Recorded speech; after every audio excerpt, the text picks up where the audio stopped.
Elizabeth Hobson, thank you for joining me. Yeah, thanks for having me.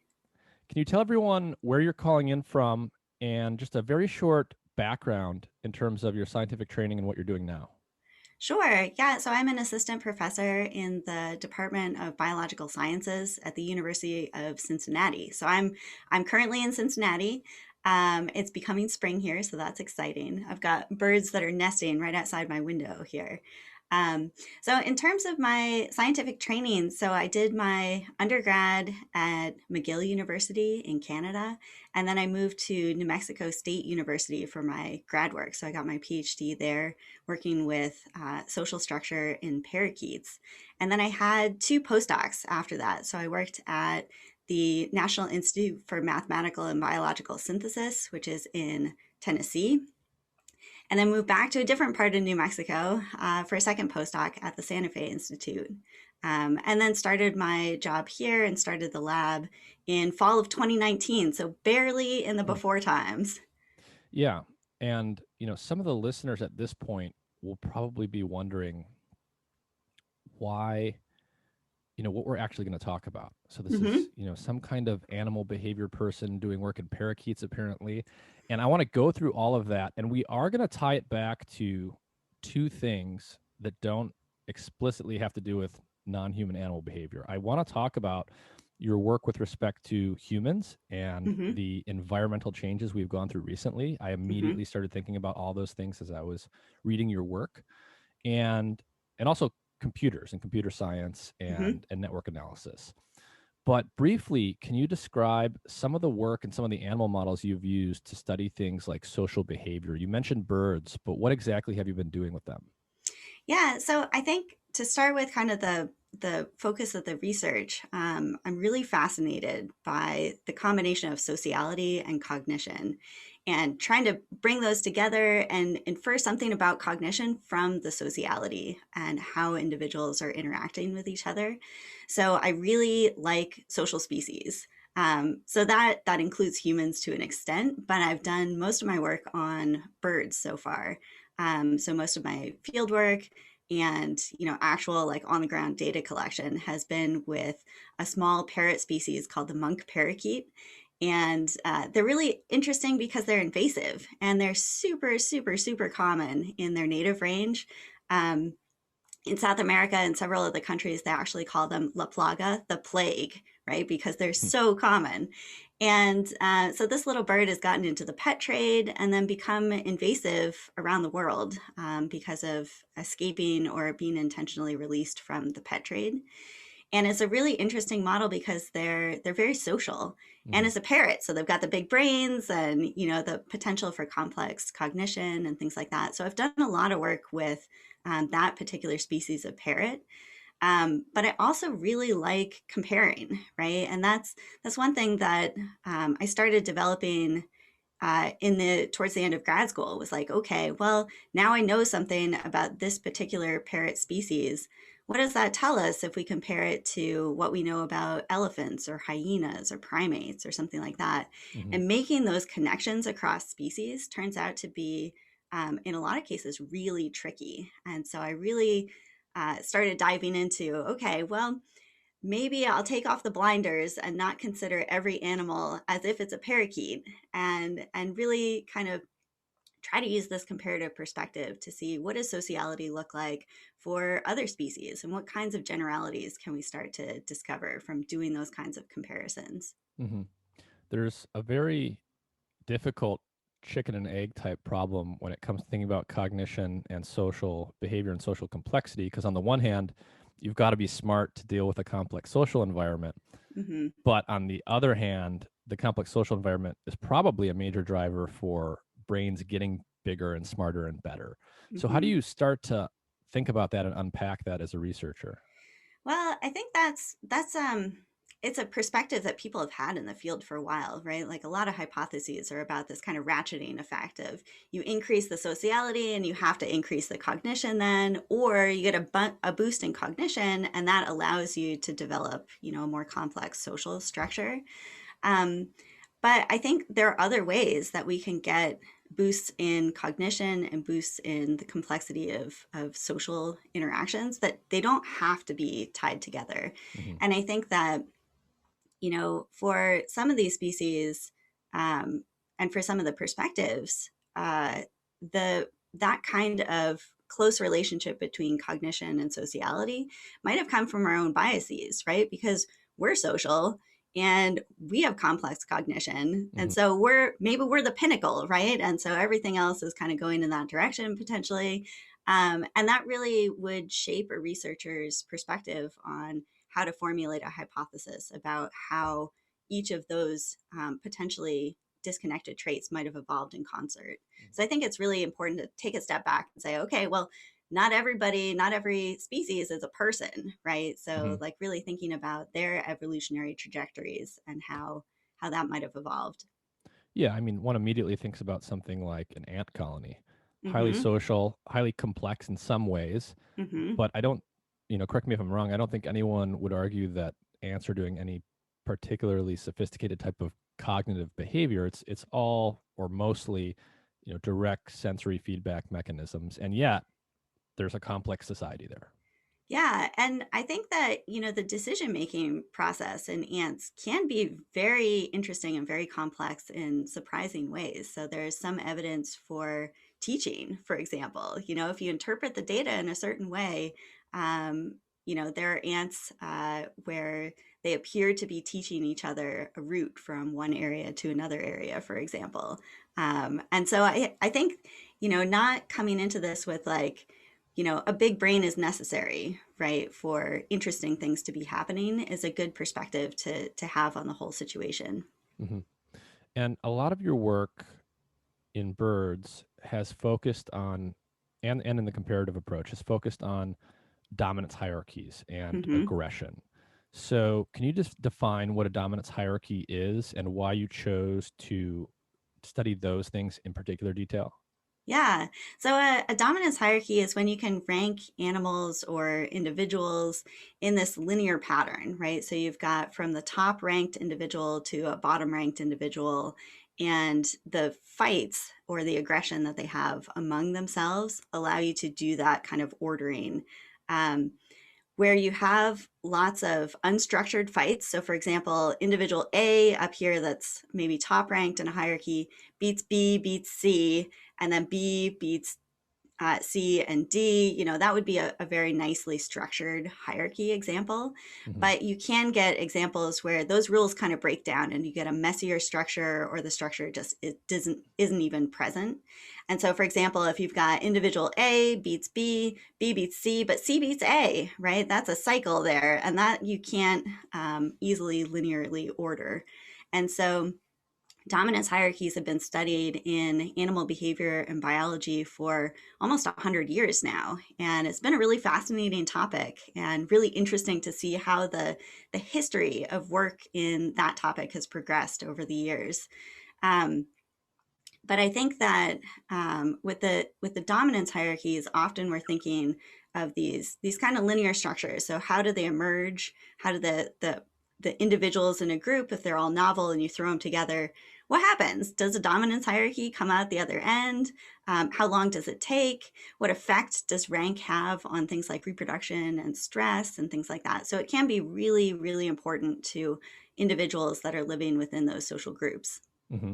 So, you've done some work teasing apart those things in the monk parakeets. Hmm. So, I'm interested to unpack, do they have dominance hierarchies? How quickly do they emerge? And then there's this question of how do they determine their rank? And then how do you, as the researcher, determine their rank by watching them?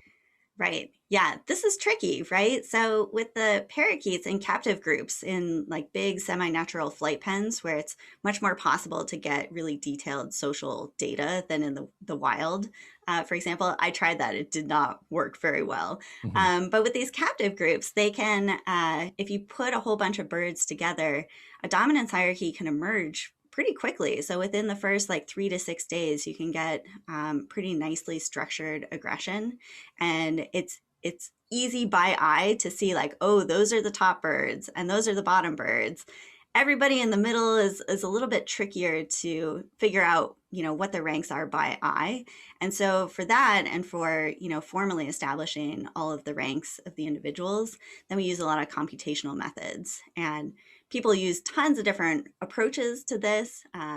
The field has adopted ranking methods from other fields and also from sports. So one of the major ones that people use now is ELO rating, which was developed for chess, right? And so it's really interesting to see how the methods have kind of come from other subfields and been incorporated. Hmm. So it sounds like a key component of how you determine the rank is simply by watching and observing who's attacking whom.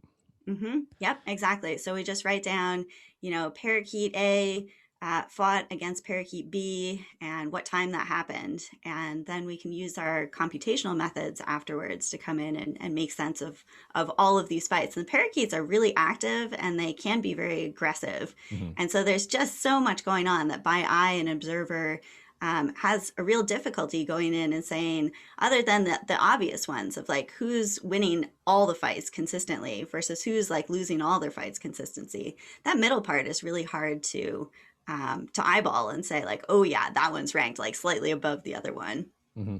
The other And thing that's important about thinking about rank is, are you just ranking them in order, mhm. or are you giving them like a power score, right? So is there a continuous measure of their rank in the hierarchy, or is it just the order that matters?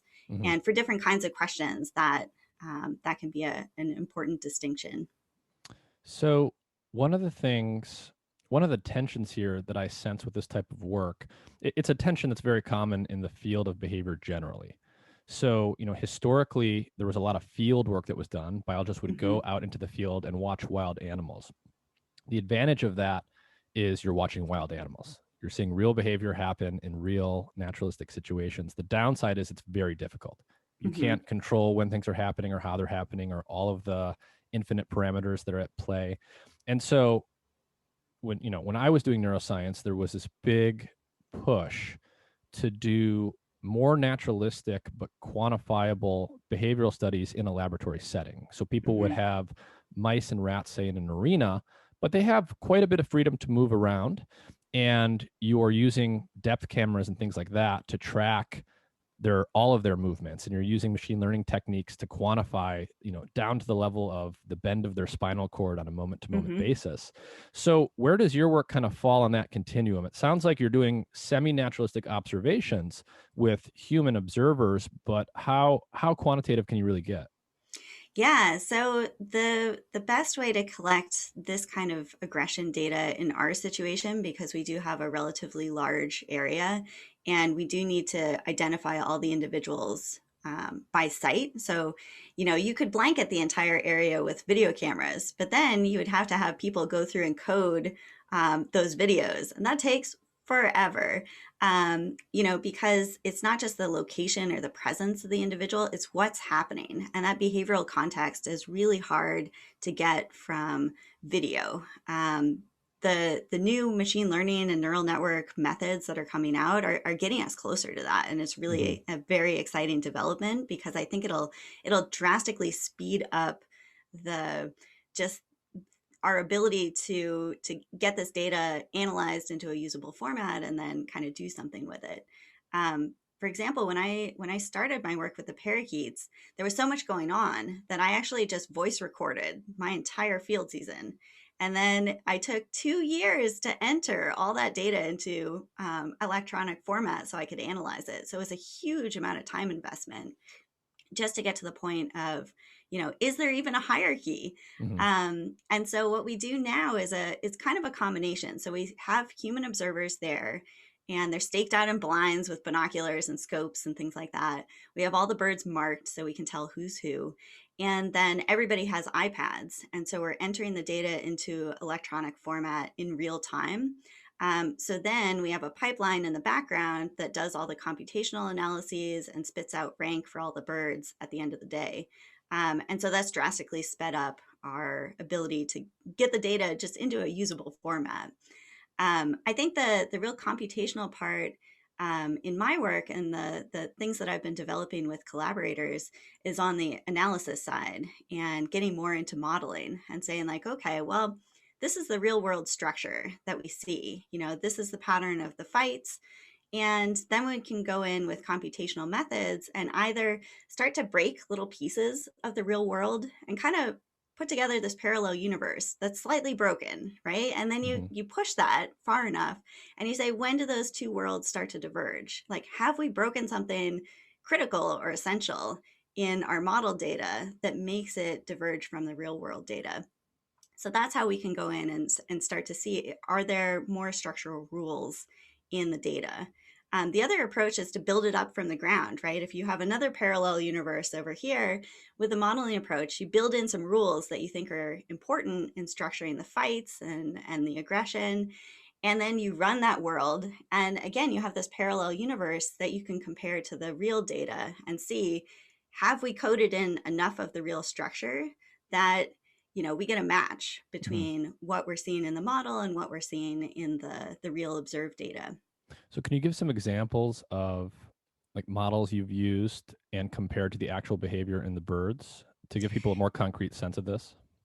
Yeah, so I had one recently come out where with collaborators we did the first method where you take the real data and you break little parts of it and then you see what changes. And so what we were doing there is taking the real ranks of all the individuals in the group and keeping that the same, and then saying, okay, if we go back and we rewire the networks of aggression that are the things that allow the rank to be calculated and to emerge in these groups, Hmm. what if we change who they're fighting with, right? So we keep the individual, the parakeet that was the winner of the fight, but then we change who the target of aggression was, who it won against. And in the model, what we did is say, okay, given all the ranks, right, if we've got an individual that's ranked midway in the hierarchy, all the individuals that are ranked below it could be potential targets. And so we say, take away the actual target and reconnect that edge in the network to another potential target, randomly choose between that subset.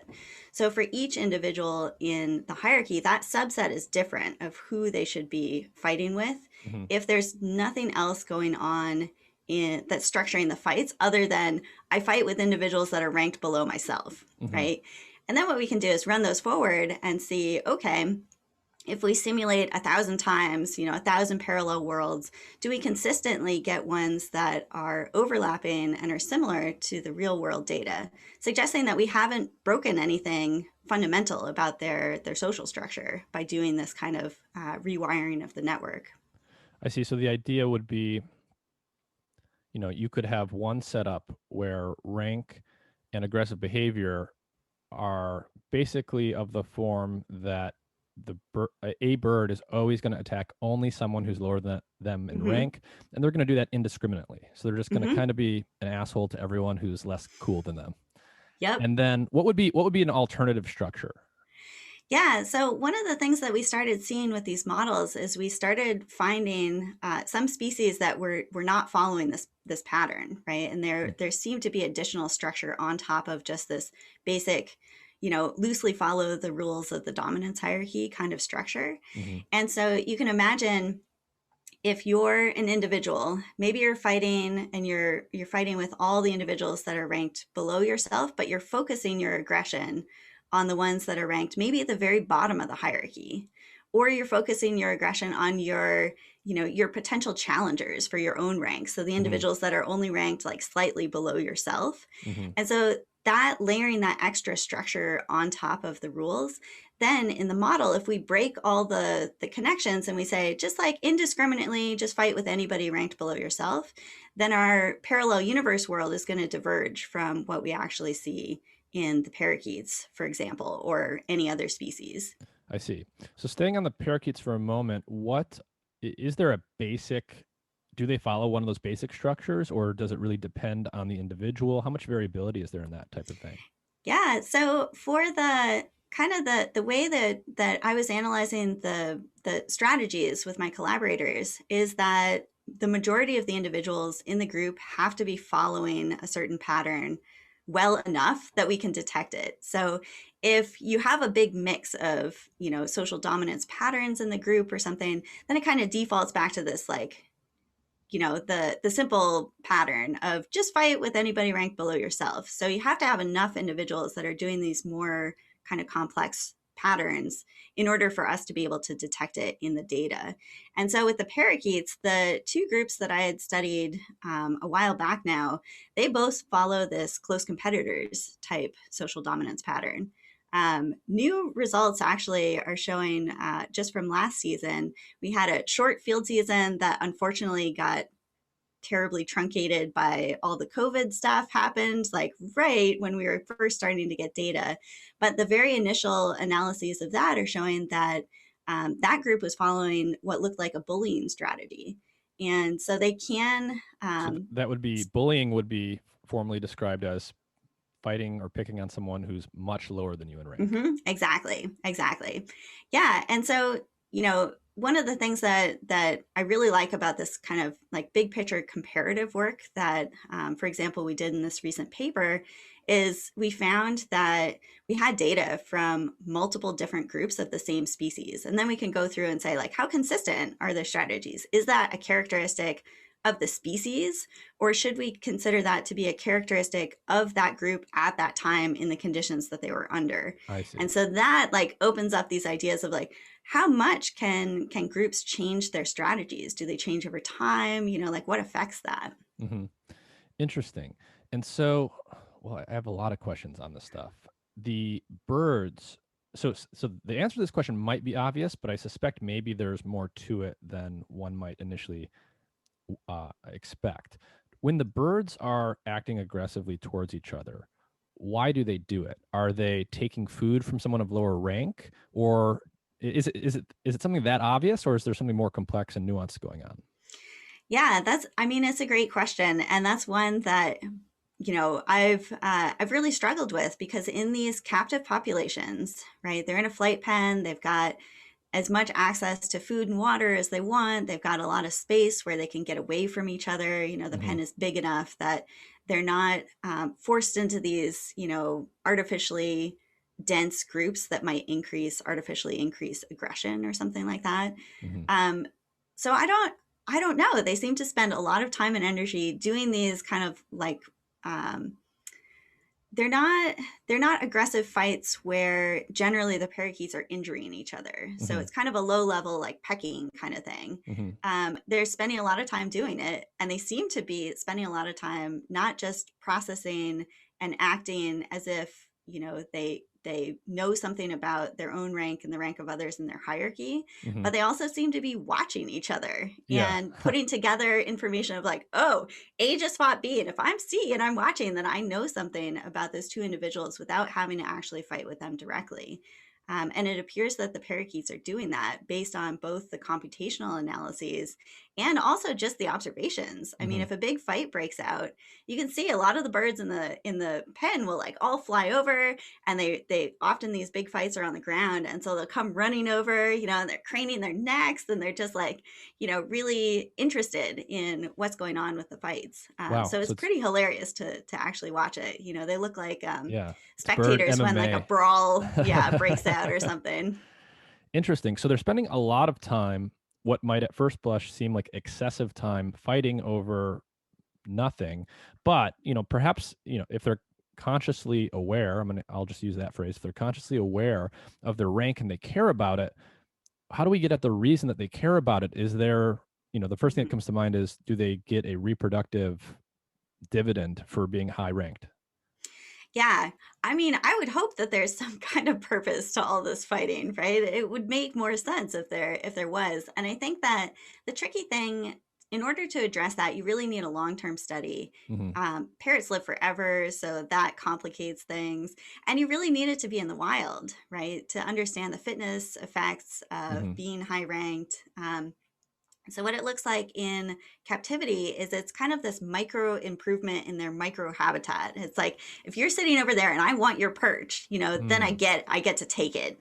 And so it's possible that there's some like short term, benefit from that kind of thing. But yeah, it's an interesting society because in a lot of other species, it's much more obvious what's going on, right? Like males Hmm. will be fighting for access to reproductive opportunities or to potential mates, right? Or Hmm. defending territories, or you know, the classic one is, a predator standing on top of a carcass, and like uh, monopolizing that food resource. Hmm. And so the parakeets are kind of interesting because, they don't seem to be monopolizing things like that. So in the wild, the monk parakeets are the only ones of the about 375 parrot species that build their own stick nests. Hmm. And they build them anywhere. So in the invasive range, it's really common for them to build them on telephone poles, cell phone towers, trees, all sorts of places. And they even do that in the native range too. You'll see them on windmills and transformers on power lines and things. And so, they don't seem to be constrained in terms of where they're building their nests, right? So that's one of the resources that animals will often fight over is, areas to reproduce or raise their young. They also, especially in the winter, they forage on grass. And Hmm. they're in Argentina, for example, where I was working in the native population. It's just like giant fields of grass, right? There's no way that a parakeet could come in and be like, yeah, this is my field, and like, defend it from other Hmm. individuals. So the monopolization part is a really classic part of how we approach dominance hierarchies and why they're fighting and all the competition between individuals. But I think that's one of the things that makes the parakeets really interesting is they don't seem to follow one of those like really classic patterns that we come to expect from some of these species. Hmm. So, in thinking about things like aggression and dominance hierarchies, I guess my question is aggression best characterized as a true motivational drive? And so we should unpack these terms for people, but if you're not familiar with this language, if you think about something like hunger, right? If you just stop eating and you wait and you wait and you wait, the hunger will build up inside of you, and obviously we consciously are aware of that, and you'll be very, very oriented towards getting food the longer you're deprived of that. So same thing with sleep, same thing with the other core behaviors that are out there. Is aggression the same way? So if a bird in this example simply hasn't been in a fight in a long time, are they more likely to engage in one? Hmm. Yeah, that's an interesting perspective. I think probably not. Um, and I think I'm basing that mostly on how you see pairs interacting. So, for example, birds that are housed long term in a cage together, you don't see these like wars just like all of a sudden erupting Hmm. between a pair of like long term cage mates or something. Um, but it is a possibility. Some individuals or some species have kind of these bursty aggression patterns, right? Hmm. Where it'll be peaceful for a while and then kind of like fights break out, and then it gets peaceful again. And so that might be an indication that there might be some kind of just drive. I think the interesting part to think about is it could also be a signal, right? If one fight breaks out, you've got a winner and a loser in that fight. And those two individuals might have motivations to go on, especially the loser, right? To go on and win its next fight. So it might Hmm. start a fight with somebody else that it thinks it could beat, essentially, um, to signal that yeah, it just lost, but it just won, so it counteracts a little bit. So it depends a little bit on what the animals are paying attention to and how they're cognitively processing rank and what rank actually means. Does rank mean that you just win lots of fights? Hmm. Or does it matter who you win the fights against, right? And that can change the decision making process there. But I think, especially in the case if it's a signal, right? You have one individual that loses a fight. All the other individuals might then be attracted to try to win a fight against that recent loser. So the recent loser might have incentives then to go out and win its own fight and reset that essentially. Hmm. So I think thinking about just the decision making process and how complicated is it actually can help you understand, just how these structures are organized. And when you guys are determining rank, so you mentioned that you're using techniques that are used in online sports for Mm-hmm. ranking, or chess, I think you mentioned. And I also read that you're using variations of the PageRank algorithm. And Yep. so it makes sense once you think about it, but it's kind of cool when you first hear that these same approaches are being used. So can you talk a little bit about how something like PageRank actually works for people who don't know what it is, and then how you guys are using versions of those search algorithms to actually do your work? hmm Yeah, and I think this really highlights a cool part about networks, right? So networks really kind of burst onto the scene, and started really being important in a lot of subfields. And so you have networks as graph theory in mathematics. You have networks as social networks in, anthropology and behavioral ecology. And you have networks in how websites are connecting and linking to each other, right? And so PageRank was developed. Correct me if I'm wrong, but it was the Google guys, right, that Yeah, developed Larry PageRank. Page. Yeah. Yeah, yeah. And and that's a search algorithm to say like, okay, well, what are the really popular pages? What should that search algorithm return? And it's all based on a network, right? If you've got pages that are linking to each other, that's the same mathematical structure as parakeets that are fighting with each other. Those are both networks. Hmm. And so one of the things that I think is really exciting about the network perspective and the network approach is that it's really emerging as a common language for interdisciplinary work. So we can go to something like an algorithm that's developed for search engines and say, okay, well, we can port that over. And does it make sense to use it for parakeets? And in a lot of cases, because it's a network structure and a network structure, you can really kind of adopt tools from vastly different fields. So what the PageRank does, to go back to your kind of mechanics part of the question, is I really think of this as, you can picture it as like percolation through the network. So if you've got a network, lots of individuals are connected, and then there's a fight or there's a link between them. And so you get some kind of power, if you're thinking about fights, gets passed to that node, and then that individual has a fight and that gets passed on, and that all collects down into, for websites, the sites that are linked have many links to other sites that have many links to other Hmm. sites. For the parakeets, it collects down at the individual that has the lowest rank in the group, right? So it's connected then to individuals that are winning against it, and also connected to other individuals that are winning against those individuals. So all the aggression is kind of percolating down and coalescing around the bottom ranked individuals. Hmm.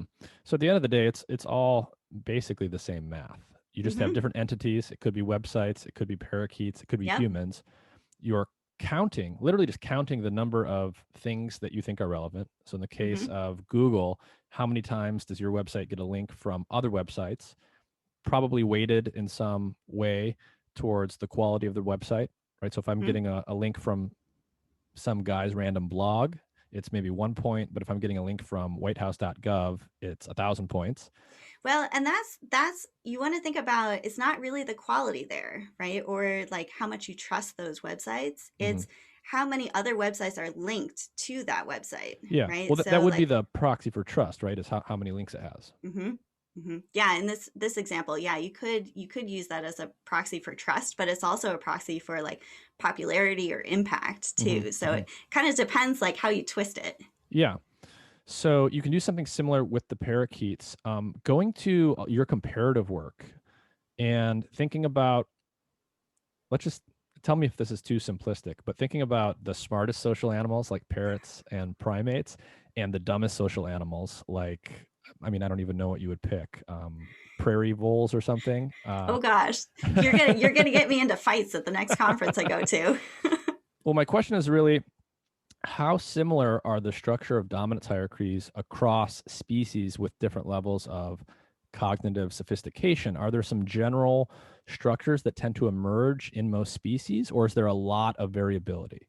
hmm Yeah, so I think it depends at what level you're looking at. So if you're looking at the micro level, right, the tiny little structures that then allow the dominance hierarchy to emerge and be structured in this kind of linear pattern, those are remarkably similar.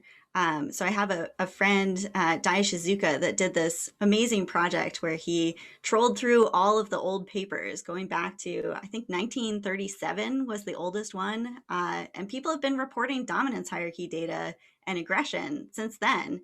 And even earlier. So he went through and he blew the dust off all those old data sets and then came in with new computational methods to kind of deconstruct the networks. So you can think of that as breaking apart the networks of aggression down to each three individuals. And so you're just looking at these triads then, and looking at the structure and the patterns just within those triads, and then saying, okay, how many triads of certain kinds of structures do we have in the entire network as a whole? And when you do that kind of like break the network down to its tiniest pieces, you see a ton of similarity between species that are very different. So, ants, octopus, fish, lizards, primates, elephants, hyenas, they all kind of have the same kind of micro level structures. Um, and so that analysis really set the stage for the project that I just completed with my collaborators, Simon Dedeo and Dan Munster. And we came in and we took the opposite approach. So instead of like breaking the network down to its tiniest pieces, we came in from the top and said, like, what are the highest level structural patterns that we can find with these social dominance patterns? And are those consistent across species? So we were looking for, some indication of maybe phylogenetic restriction of certain kinds of these more complex strategies. So for example, you might expect that attacking or focusing your aggression on your close competitors, right? The individuals that are potential challengers to your own rank might be harder to figure out who are those guys that I should be focusing on, right? And so you might be more likely to see a close competitor strategy in species that have larger relative brain sizes. But what we found is that these strategies and the social dominance patterns are just sprinkled all across the entire data set. And so we see them cropping up all over the place, and they don't seem to have any strong indication of any kind of like evolutionary history I see. So to the patterns. it's not like primates have one type of social strategy, birds have another one, and so on and so forth. Nope. Interesting. The one of the questions I have is related to changes in behavior. So you can imagine, and you talk about in some of your work, changes that can be driven by the individual. So individuals start to do different things versus the environment. The environment changes in some way, and that can actually change, all of the forces motivating individuals to act in certain ways. So how do you start to study that and think about that, the impact of the environment on the social dynamics of a group? Yeah, so I'm glad you asked that, because this is the focus of some of our new research in the lab is, okay, now we have all these computational methods to go in and detect the interesting structures. And we have the study systems kind of set up where we can do this kind of work. And now we can go in and say, like, okay, form your social system. And then we can essentially come in and kick it, right? And we see, like, we perturb it in certain ways, and then we see, did we break anything? Does the social structure reform after that perturbation, or is it robust, right? And robustness here would be you kick it and it like pretty much stays the same. And resilient might be you kick it and it changes. Maybe for example, the parakeets would change their social dominance pattern, but the dominance hierarchy is still there, and so the basics of the social structure would still persist in that group, but the perturbation would change kind of the flavor of how they're using certain rules to choose their fights. Yeah, and I feel like I should say right here, this isn't a purely academic thing. This is actually happening to us Yeah. every day right now. So if you think about your Facebook usage or your Google usage, they are perturbing your digital social environment all the time to see how it impacts our behavior, and it definitely does. Yeah, which is really interesting to think about too. And then also, how plastic is the response, right? If you perturb things, right, in an animal or in humans, can people respond and can people change? Or, if you perturb it enough, do you break out of, the robust pattern and really break things fundamental about the social structure. And so I think that, some of the work that we're doing in animals is a way to get insight into potentially how human structures might also respond to different kinds of perturbations. Hmm.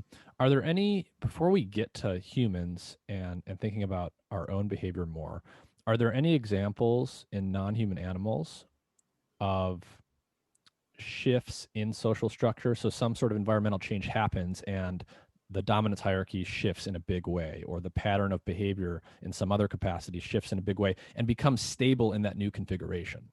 Hmm. Yeah, I mean, you can have a lot of things. So you can imagine just something that changes the amount of aggression in a group, Hmm. right? And like dials up the amount of aggression. That can cause the group to lose its social cohesion and kind of fracture. And individuals that are in one of these groups and in a dominance hierarchy, one of the questions is, why did the lower ranked individuals stay in Hmm. that dominance hierarchy where they're like not getting the benefits of being top ranked? Maybe they're getting like bullied or something. And so I think that one of the interesting things that you can do is come in and say, okay, we're going to change the level of aggressiveness. Does that make it just totally unfeasible for those lower ranked individuals to stay in that group? And do you get the group just fracturing? Hmm. So that could be an interesting way to approach that kind of thing. And I think that temperature is one way that in a lot of species you can really crank up the aggression, right? We all get grumpy when it gets like hot and humid outside. And, does that cause some of these groups to start to fracture? So another case is things like pollutants. So especially pollutants that depress aggression, right? So you've got these like estrogen kind of mimicking pollutants that are getting into our water supplies. Is that decreasing the aggression in something like a fish to the point where, the dominance hierarchy just kind of crumbles and dissolves and everybody is kind of just peaceful around each other?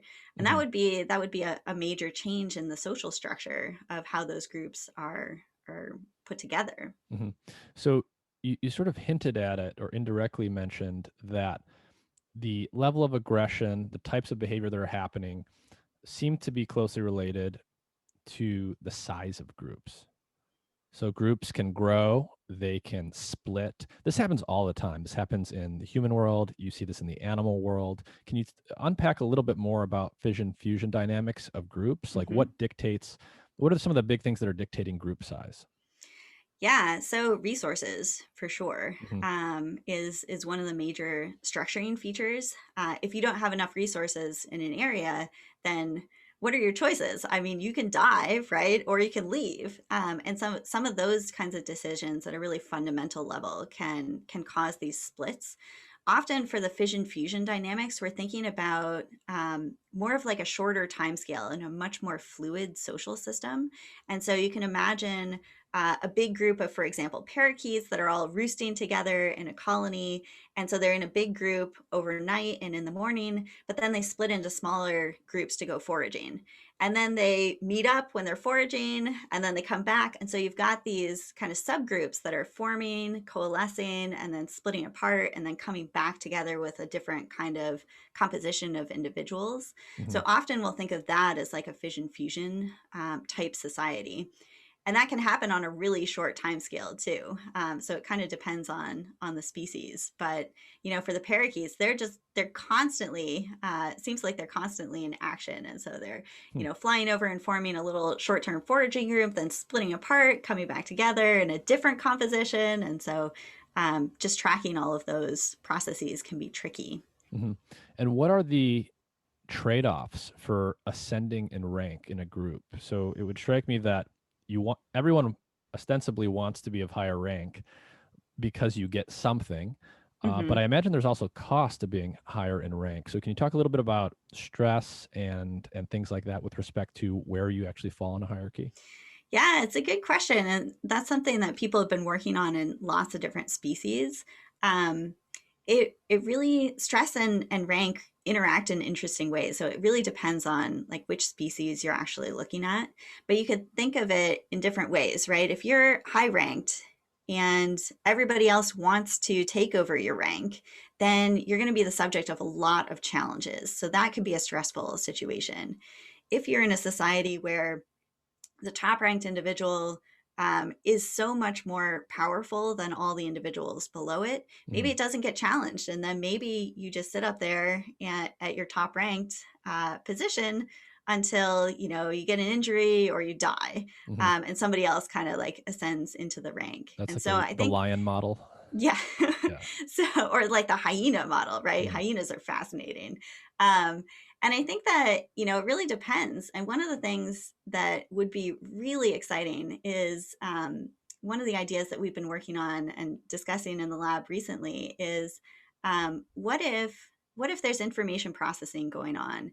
And so the top ranked individuals would have an easy time because they win all their fights. They say, yes, like I know I'm top ranked. I don't have any doubt about that. The bottom ranked individuals are saying, like, yeah, I'm bottom ranked, like, no doubt about that. The middle guys, as I mentioned before, it's hard by eye to sort out who is ranked slightly higher than another individual in the kind of the middle of these hierarchies, Mm-hmm. oftentimes, especially with larger groups. And so, what if the individuals there don't know, aren't certain about their own ranks, and that uncertainty then causes them higher stress? And so Mm-hmm. you could see these like really interesting interactions between why they're stressed and the information processing that's going on in the background. Interesting. Um, Another thing that I was reading about as I was researching you is the concept of a social tipping point. Mm-hmm. And this is a fascinating subject because, well, I think it's intrinsically fascinating because it's a radical shift in how groups behave, and that's almost always interesting, but also because it immediately was evocative of the past year in Mm-hmm. human events. So, can you start to talk about tipping points? What are they?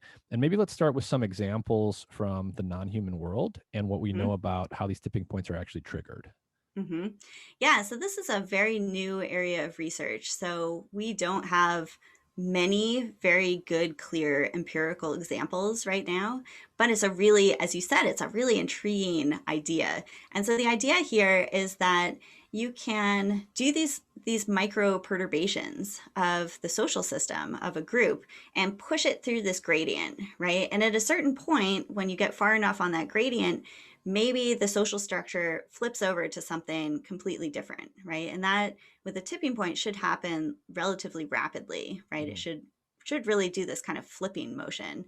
The interesting thing is then if you push it the other direction through that gradient, you should get the point at which it flips should be slightly different or radically different.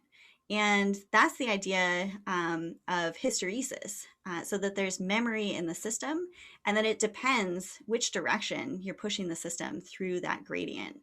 And so here, you might push a system and you might push it really far until it finally flips to a different strategy. But then to reset that system, you might have to then not just push it back a tiny bit to where it flipped initially, but so much further back in order to get it to Mhm. reset to the original strategy. So You, ooh, you gave an example of this using social spiders. Can you describe that? I think it'll crystallize this concept for people. yeah, so there were some experiments with spiders and heating up the temperature. So, like, literally just cranking up the temperature and seeing when aggression kind of turned on and when it turned off when you're manipulating the temperature. A lot of those empirical studies are now under extra examination. There were some questions about the data quality underlying some of those studies. So what we need to do is definitely more empirical work to really understand, are those patterns real? Do we really see them in groups that are in naturalistic Mhm. habitats? And how widespread is that kind of pattern across lots of different species? Mhm. But the idea would be something like you've got a group of individuals, the temperature starts rising slowly. It gets Mm-hmm. to some point, everyone gets cranky and they start Mm-hmm. fighting with each other more. Mm-hmm. It then keeps heating up and they're fighting more and more. But then when you cool it down, when you get back to the temperature they started fighting at, they don't actually stop. They actually keep Hmm. fighting, and you have to go even lower to like Yep. overcompensate for what happened somehow. Exactly. Exactly. Yeah. And so if you were coming at the system from, a traditional, maybe a field biologist perspective, you might only look at one gradient and say, yeah, we have this, we push them through the gradient, and this is the point at which they change their behavior. But if a different person comes in and looks at the other direction of the gradient, they would have a completely different take on when that flip occurs. And so I think this idea of memory in the system is a really cool one for integrating into animal behavior, because it really makes us think about the past, right? What did that animal already experience, or that group? What has it already experienced, and how might that past interaction or past history affect the current behavior in ways that are not obvious? And especially if we're parachuting in and we don't know the past behavior, how do we deal with a situation like that of understanding current behavior?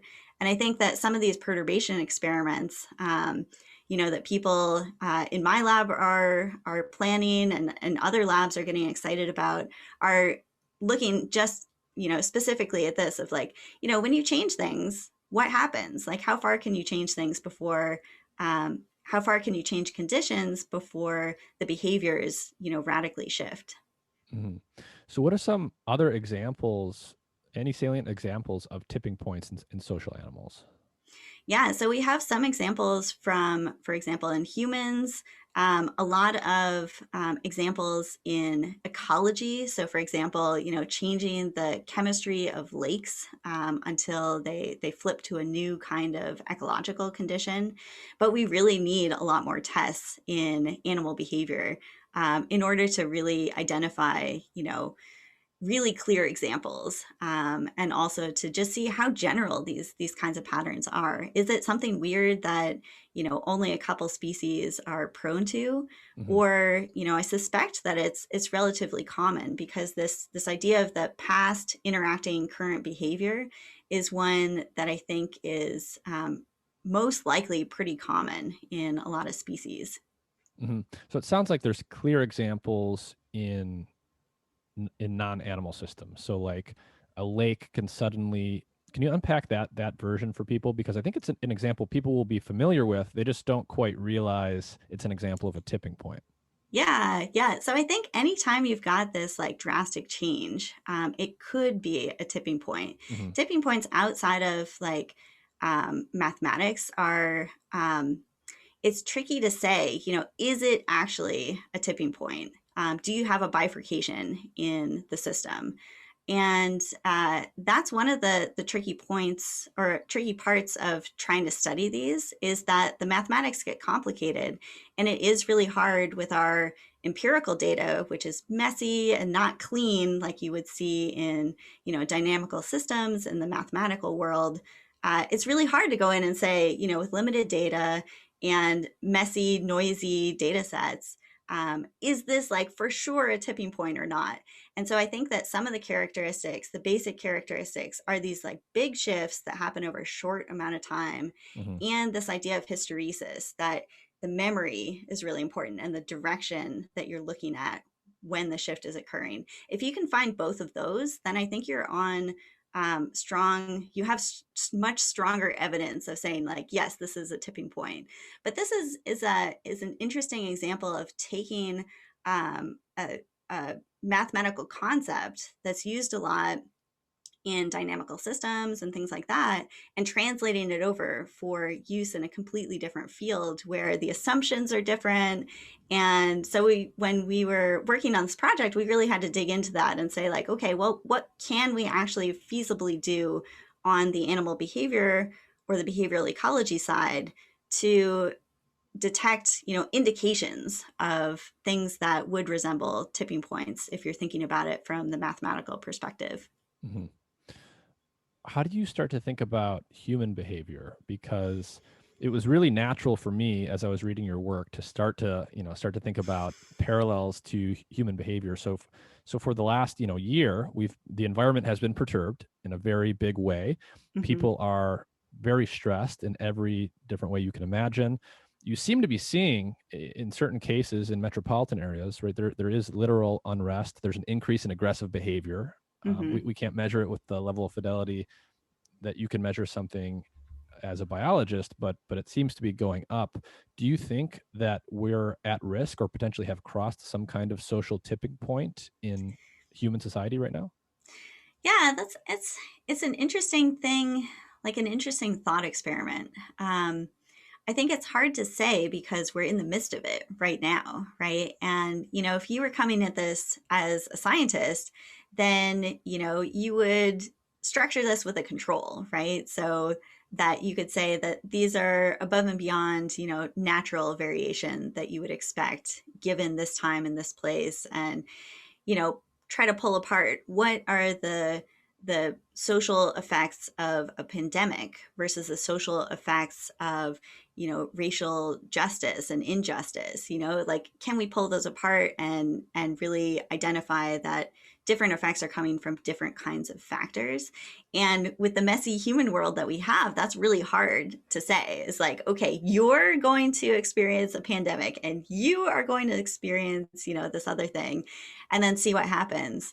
So the human systems are really hard to use that experimental approach with in the real world. So you can give them, computer games in the lab and see, hypothetically, how would you respond to, this kind of perturbation?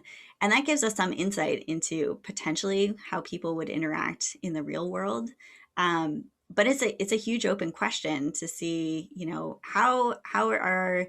how is this past year, more than a year, going to affect things long term? And yeah, we don't know yet. Interesting. So, in the context of tipping points, to the extent that they're actually occurring with any reasonable frequency in the animal world, what would be the purpose of these in the first place? What immediately comes to mind for me is, okay, if a tipping point is really just like a phase shift, right? Moving from Hmm. liquid to solid, it's a sudden change in this case in behavior. Is there an advantage? It's like why would behavior be structured such that you could, and you often do, toggle between two very distinct modes of behavior versus Hmm. just continuously and smoothly transition between behavior generally? Hmm. Yeah, it might be the case that the social system is set up to be robust to changes and to perturbations to an extent, right? And so you can push that system, you can kick it, you can perturb it, and it stays relatively stable until you push it too hard. And so it could be a sign of major things in the social system where it's pushed past its breaking point, essentially. And the tipping point could be an indication that like something has gone terribly wrong and something is broken. So I think that understanding better whether that's a one-way shift, right? Can you push things till it breaks? And then can you push it backwards and can you eventually reset it? Or is it broken? Hmm. And I think with behavior and social systems, one of the things that I think is interesting is that they are so responsive and so plastic and so adaptable. And so I think that it's definitely possible that we can push a system, past its breaking point, and then push it back, and it could be able to recover. But that's a big open question right now. But I think that might be something where the tipping point, if it's there, is not necessarily a feature of the social systems, like a beneficial feature Hmm. or an evolutionary advantage. It might be an indication that things have gotten so bad that the system can't continue as it was before. Hmm. What about analogs to this type of thing at the individual level? So, sudden changes in behavioral state. Things that come to mind for me are, you can imagine the fight or flight response in an individual. You're Hmm. perfectly calm and anxiety free. You see something dangerous and you're suddenly transitioning to a new state of heightened Hmm. arousal. There's clearly hysteresis there. And also things like, people who study animal foraging behavior have things like explore versus exploit models, right? Hmm. Where an animal is going to look for food locally and then relatively suddenly take some time to move and go explore a new area, and then suddenly again transition to actively looking for food. And it starts to feel like that there actually is an adaptive advantage at the individual level to being able to suddenly switch between two modes like that, rather Hmm. than just sort of like halfway doing things. Hmm. Hmm. Yeah, definitely. And I really like your like fight or flight kind of example there, right? Like, and that's like to dig into that a little bit. That might be, you're going along, you're very calm, and you get a stress response, right? You get frightened, and then your heart is racing, and you're out of breath, and you need to really calm back down quite a bit more in order to go back to like peaceful state. Um, and so I think it's interesting to think about, the individual reaction. Like you were saying, it might be really adaptive to be able to flip between those and to do it more quickly and without a whole lot of the memory in the system, right? Hmm. If I can go from peaceful to running away to back and peaceful really easily, then maybe that's better for my overall stress levels. That's better for my health. Maybe that's better if I'm an animal for, getting back to foraging or caring for young or something like that. So it could definitely be adaptive to be able to flip between those without a huge range of hysteresis in the middle or memory in the system. Um, I think that, going from individual level effects up to the group level effects, you're looking at at the group level at more of like an emergent structure, Hmm. right? And so it's rather than all the individuals just doing their own thing, it's more of how the individuals are interacting with each other. And so it just becomes this kind of, you can think of it as a network or, an emergent property. And a lot of times we think of that as kind of more than the sum of what the individuals are doing. There's something else going on in the system. Hmm. So we've talked a little bit about humans, and humans are complicated, and it's really, you can't control all of the variables you would want to control. Is there anyone doing research on human behavior, perhaps using something like data from a social network? Oh yeah, I mean, there's tons of work on networks and humans, and that goes back quite a ways into, um, gosh, I think people were using networks even in like the 60s and the 70s to understand interactions between human groups. So some of the really interesting applications now are. For example, Elizabeth Brooke is doing some really cool work with dating networks. Hmm. So she's looking at messaging patterns on these online dating platforms and like who messages who, what are the structural features that describe that at a network level, and doing these kinds of ranking methods based on the messaging patterns. And so I think you can apply these kinds of network methods to lots of different human interactions. And I mean, is there any insight we have from that type of work into the question of whether are humans special in any way in terms of our dominance hierarchies, or do the patterns we see in other animals, are they also the patterns that we see in humans? Yeah, that's a good question. I mean, I haven't gotten human data and applied, the social dominance pattern type analyses Hmm. to it yet. I had a project again with Simon Dedeo and Dan Munster, who I worked with on the animal project, where we had people coming into the lab and they were fighting virtually over these with these computer games, and then we were trying to see, does that kind of structure still emerge in human groups that are doing the virtual fights rather than like being in there and actually fighting with each other. So I think there's some fun ways that you can think about adapting some of the methods over into humans. But you can use the same kind of approach in the computational methods to understand, for example, like editing patterns on Wikipedia, right? Hmm. Like who reverts who could be a sign of aggression in some cases. Who interrupts who in a meeting can be a Hmm. sign of aggression. With people, you really have to look at lots of different kinds of things that could be aggressive or microaggression type events. Where the parakeets, they're coming over and they're bashing each other or pecking each other. With humans, sometimes it can be more subtle. Hmm. And so I think that looking at human interactions can really be interesting for translating that over. And I think Twitter is just a fascinating example also of the kind of like the Twitter fights that break out, and you can see examples of this where people with a huge follower count will sometimes, be very aggressive towards an individual that's maybe new to Twitter or has like a very small follower count, Hmm. and not a lot of power, right? Hmm. And in the animal systems, we'd call that bullying, right? Yeah. A high ranked individual attacking like a very low ranked individual. What does that high ranked individual, what do they get out of that? Is it just like, you know, some kind of rush that they get from being aggressive and like winning a fight? Hmm. Are they signaling to their followers that they are like an aggressive person and can win these fights? The combination of what does the individual get and what are they trying to signal to other individuals, I think is just a really fascinating connection that we can think about both in the animals but also with the humans. Yeah, I'm interested in this concept of signaling.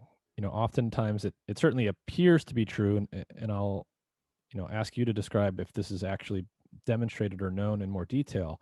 But a lot of times, human behavior, it seems, it's the behavior is not really the behavior. The behavior that someone engages in is really to signal to someone else. And there's probably lots of examples we could go through, but how common do you think that is, where someone does something not for the sake of doing it, but for the sake of communicating something else to someone who's watching? Hmm. Yeah, so I think in a system where the watchers are important, that should be really common, Hmm. right? If you gain status from, being seen to do something, or you gain prestige or popularity or something like that, and you have these watchers that are attentive to those kinds of behaviors. In the animal world, we think a lot about attentiveness and recognition. So are the watchers watching, right? That's a fundamental thing. But are the watchers watching, and do they have individual recognition where they know like who's who in this kind of situation? Or Hmm. are they just watching and getting context? A fight was just won, right? Because then they can process the information in different kinds of ways. So you can almost think of that as like a filter, Hmm. right? Of how individuals, what kinds of information individuals can actually incorporate and retain, uh, then really can structure how they're able to move forward and potentially use that information in different ways. So, for example, if your system, it's just important to win fights or to look like a dominant individual, um, then it doesn't really matter who you're fighting with or who you're gaining popularity or strength from. It just matters that you did those events. Hmm. Um, Whereas if it really matters like who you're interacting with, and there's more of this kind of network approach, then it you'd have to be much more selective in terms of who you were interacting with and also who is there in the audience, right? So we see audience effects, for example, in many animal species where individuals will interact with each other differently if there are watchers present Hmm. than if Hmm. they're alone. And you see this with humans all the time too, right? Yeah. And that's an indication that the audience is important in some way. So I think digging into that more also is a really exciting area of research. Yeah, I've had a few instances in my life where I'm for professional reasons, we're doing something. There's a group of us, and the camera goes on, and now that that there's people that are going to be watching, and you can literally see people shift their behavior sometimes in very drastic ways. It's kind of funny. Hmm. So one of the things I'm interested in too is changing social rank. Hmm. So it's almost true by definition that an individual will want to rise in social rank for some reason. I imagine that there's a difference between being at a particular rank and ascending to that rank versus descending down in rank. So can you talk a little bit about the effects on physiology and other aspects of behavior for the individual when that individual goes up or down in rank? And then I want Hmm. to get into maybe some of the brain networks that mediate some of these responses. Oh, yeah, that'll be exciting. I don't know much about the brain network side of things because I've been so focused on the social interactions and the behavior. So it would be really exciting to dig into that more. But in a lot of species, what you'll see is the signals will change, right? So if an individual ascends in rank, Hmm. then often if there's a signal of rank that it's signaling to other individuals. So in birds, this could be like a brightly colored feather patch. In fish like cichlids, this is a drastic change in the coloration. Um, Hmm. in some birds, it's like a kind of like a fleshy crown that gets vascularized and gets much redder when they ascend in rank. So there are a lot of different ways that animals can update their signal about like, oh yeah, like I'm top ranked now. And that can happen on different time scales too, Hmm. which is really interesting. So, for example, birds, they will molt, usually most species will molt once or twice a year. And so they only have those opportunities to update their signal. Hmm. And so if rank is changing on a faster scale than that, then in that kind of system, their signal would be out of sync with their current rank. And what you'd expect over evolutionary time is that that signal wouldn't be very informative anymore, Hmm. and you might see that signal kind of not be used anymore or degrade out of the population. Hmm. Um, and so I think that the timing of how rank is changing, interacting with the signals, is really interesting. But I also, to get at your other point about how does that happen, how does this rank change happen over time? Some animal systems have a queuing system, right? Where you've got individuals kind of lined up and they're waiting for the top ranked male in some cases to die off. And then in a very orderly fashion, everybody bumps up one rank. Hmm. In some cases, you have the loss of the top ranked individual, and that can lead the group to just fall into chaos, Hmm. and individuals have to just fight it out again to see like, okay, what's the new dominance hierarchy that's going to emerge. And so animals can deal with these in very, very different ways depending on the species, and I think also the conditions that they're under. Hmm. If it's a resource rich environment, maybe rank isn't as important for them. It's not super, super critical for them to be top ranked. Hmm. But in cases where resources are really constrained, and for example, only the top ranked individual is the one that reproduces, then there is a lot more pressure on the individuals to try to ascend in rank. Hmm. So it sounds like in many species there are, something happens, you change rank, say your rank increases. There's a physiological change that leads to a morphological change that is purely a consequence of the physiology. So it's not like the Mhm. animals just strutting around more, but there's really physical changes that cannot be faked, and that strikes me as a key thing, right? You can't fake something like that. Yeah, so there's some like really cool experiments where the experimenters go in and they say like, okay, let's fake it, and then see Hmm. like what happens. Do the other individuals know that it's faked? Do they treat that individual differently? And in some cases, if you fake a signal of rank for an individual, the other individuals will treat that individual as if it is higher ranked or lower ranked. Than it actually should be. Hmm. In some cases, they can kind of like eventually they figure it out, and then that individual can be subject to a lot of aggression if it was displaying like Mm. a signal that is much higher, indicative of a much higher ranked individual than it actually is. Then they get a lot of aggression potentially. So there are costs to a mismatch, like an intentional mismatch or a cheater Hmm. in these kinds of systems. Sometimes that interacts with what the individuals know about each other. So there's some fascinating work in sparrows where you can go in and with strangers, you can manipulate the signals and then they'll respond to that updated signal as if that individual is higher in rank.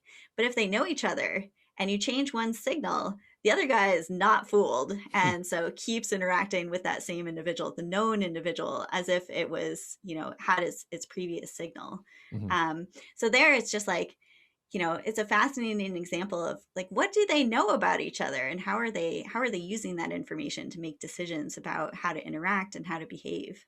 Yeah, that seems like a key thing one would want to be able to detect if you have the cognitive apparatus for Mm-hmm. it. When is there a mismatch between the outward display of something and the actual legitimate behavioral state of that animal? So if someone's acting or displaying somehow visually that they're of higher rank, but they're not quite acting that way, it's actually a huge opportunity for the people that are right around that rank for real.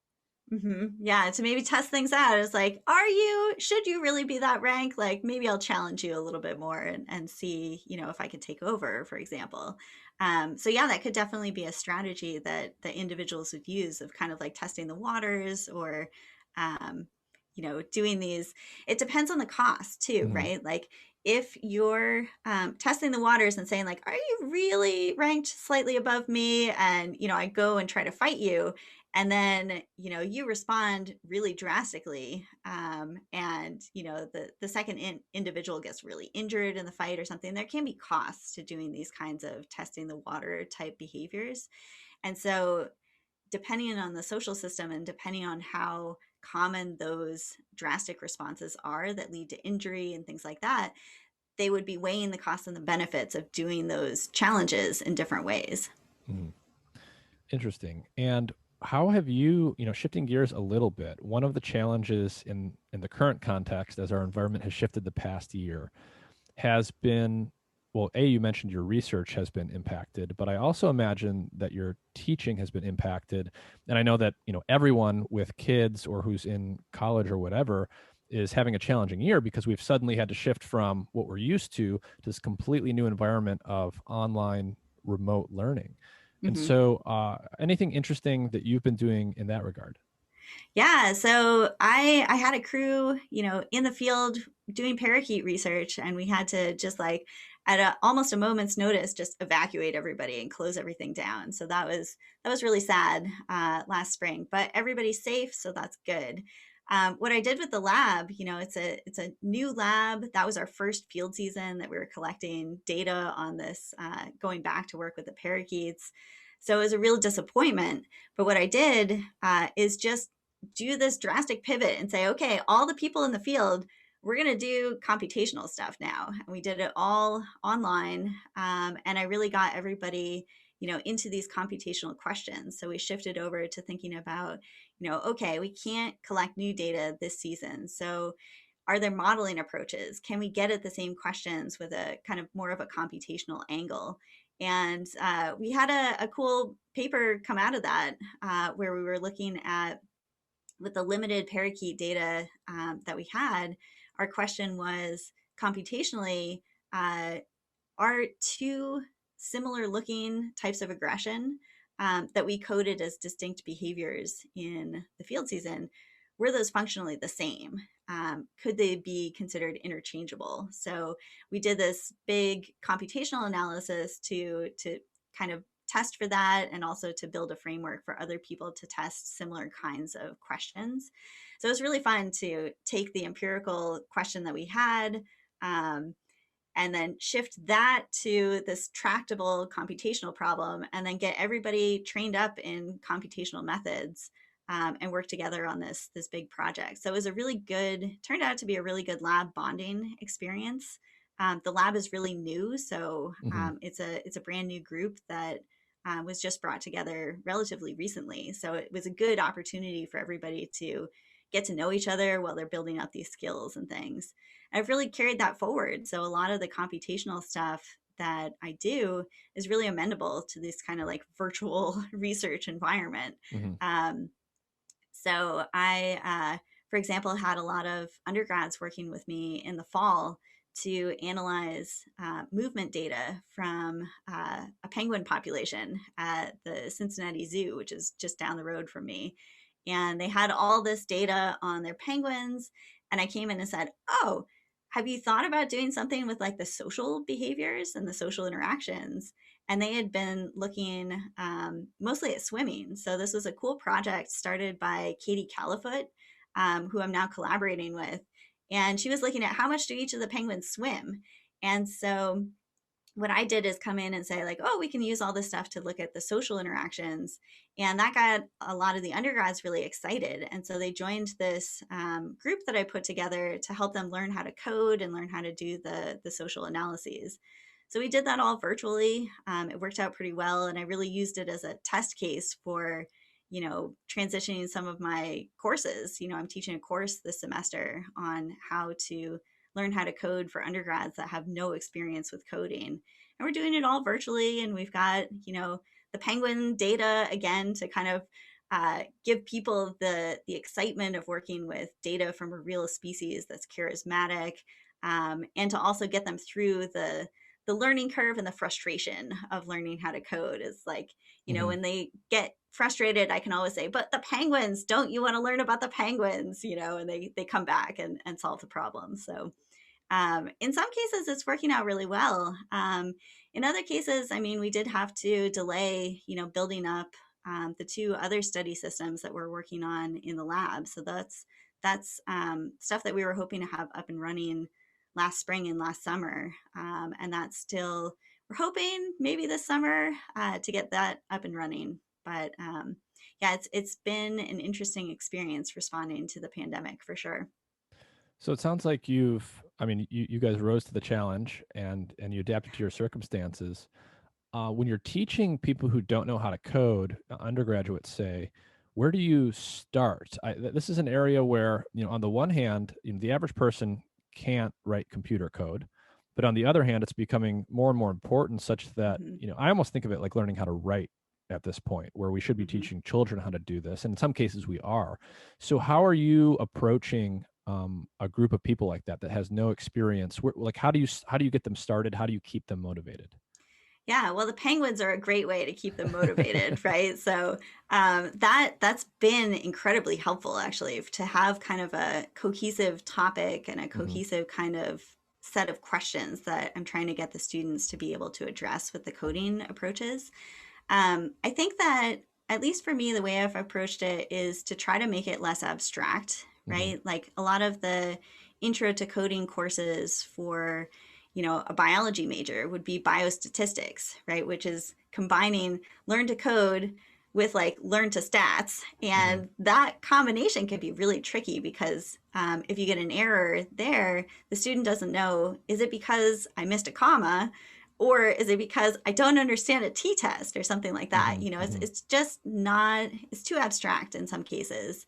And so what I've done with the students is try to really start them on things like plotting, right? So if Yeah. you plot a data set and you say plot it in green and it plots in blue, like something has gone Hmm. terribly wrong, right? And so it's a really immediate feedback on something that's much more tangible. And I think that's been a really nice place to start, especially with students that, are um, not only not experienced in coding, but are worried about it, Hmm. right? And like they know that coding skills are important and can be super critical for moving forward in their careers and as a skill set.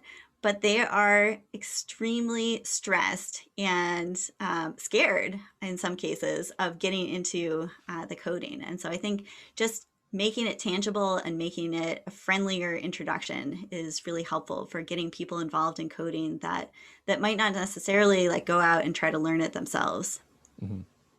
And do you think something like learning to code at a basic level is something that's so critical now that it should be part of like standard public school curriculum?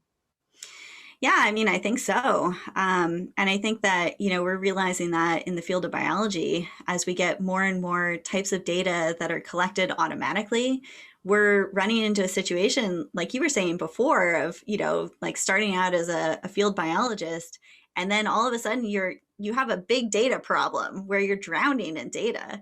And if you, as the researcher, don't know how to deal with big data sets like that, or can't really even manage the data, then it's really hard to find patterns in the data and figure out what's going on with your system.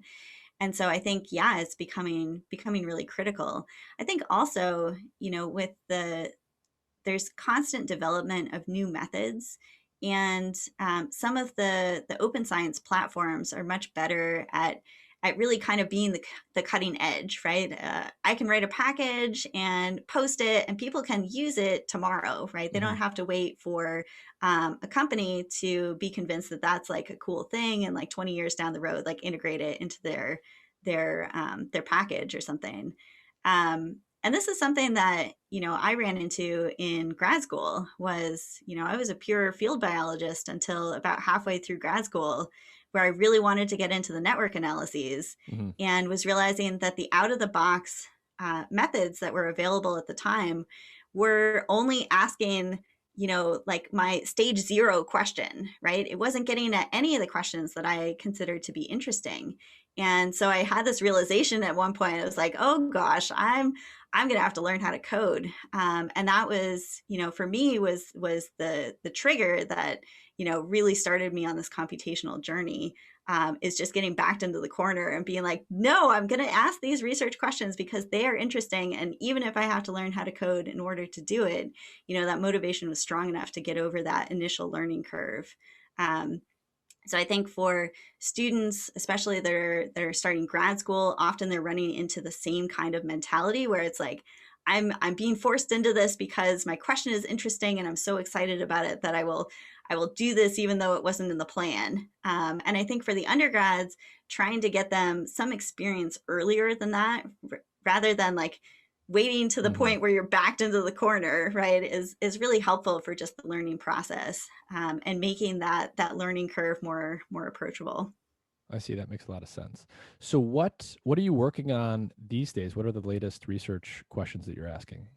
Yeah, so with the parakeet system, we're working on the perturbation studies. So my crew is going back to do more work with the parakeets this spring if everything goes well. We've got our COVID safety plan in place, and hopefully they're able to do things safely.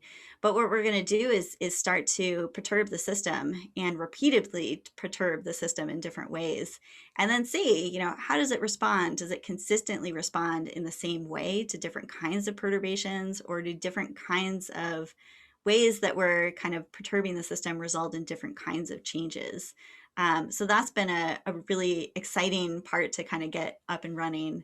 Um, in the lab, we're gearing up for bringing in bobwhite quail to do social experiments on in the lab, which will be really fun. So I have a student, Sanjay Prasher, who's going to be focused on the social learning and Hmm. who learns from who, and does learning affect your position in the network? If you are kind of the producer of information, does that make you more popular in your network? So we have some experiments planned where we are going to try to manipulate, how much individuals can have access to information about things like foraging, and how that changes how other individuals are interacting with them. Hmm. And what do you say? What's sort of the why behind your research effort? So if someone asks you whether it's a grant agency or it's just a Mhm. curious person, they might ask you, why are you doing this research in these species? What's the why behind that? Mhm. Yeah, I think it's the really fascinating combination of sociality and cognition. Is Hmm. like, I really think that trying to understand what animals know, right, how they process that information and how that affects their decision making can help you understand individual behavior on a day-to-day basis, group behavior on kind of the scale of day-to-day to lifetimes, evolutionary trajectories. So I think that that's a really exciting question of just like, what do they know and how can we detect it from how they're interacting with each other? And so I think that this is a really neat area for lots of research. And are there any final thoughts that you want to leave people with about, anything on this topic, whether it's social behavior and trying to anticipate the ways it can change, things to look out for as we interact with one another? Yeah, I think once you start looking for aggression, you Hmm. see it everywhere, Hmm. right? You can see little microaggressions. And I think taking a step back and in human systems saying, why? Why is that person doing what they're doing? Are they signaling? Is it me that they're signaling to Hmm. if I'm watching this happen?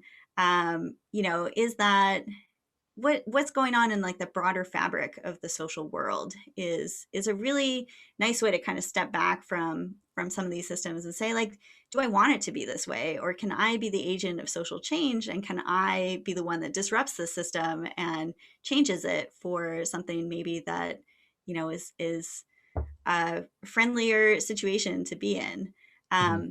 But you can also see aggression in lots of animals. So people have gotten, especially in the pandemic, much more excited about watching just what's going on in their backyards. So you can see, different species of birds interacting and fighting and aggressing all the time. And I think taking a step back there and saying too, like, why are they aggressing and what's the purpose of this, and just trying to understand the drama Hmm. of these social interactions and how people exist within their social worlds. Hmm. I actually did have one more question that I forgot to ask, which is you seem to see hierarchies everywhere in nature when you look at social animals. And, it's sort of a fuzzy question, but A, are hierarchies inevitable? Are dominance hierarchies inevitable? Do you basically see them in all social animals? And are they, this is the vague part, are they good? Like, should there be some hierarchy, or should we, it's very natural to think of them in almost a negative connotation. Hmm. Yeah, I think for the inevitability, you'd want to think about how you're analyzing the network Hmm. and the aggression, right? If you're using one of these network approaches, in some ways, you can always come up with a continuous measure of an individual's position within the network and use that to rank individuals, even when the hierarchy is like very poorly structured. Hmm. So, trying to think about like the computational side of things and how convinced are you that there is a hierarchy, that this is like a real thing is a good question to ask. um, Whether or not they're inevitable is a tricky question too. I think in some cases it can be helpful to have structure. Hmm. So that increases the predictability of how, for animals, how individuals are interacting with each other. And that increase in predictability could cause like greater group cohesion, could lower stress for everybody, and reduce the risk of, challenging the wrong individual and getting, injured for that or something. And so there could be an increase just overall in the predictability of the social world, and that could be a benefit. Hmm. Interesting. Well, thank you for joining me, Elizabeth. I think your research is fascinating. I'm definitely going to look forward to seeing more of it come out in the coming years. Thank Cool, you. thank you. Yeah, thank you for joining me. Yeah, thanks for having me. This was really fun to dig into all this.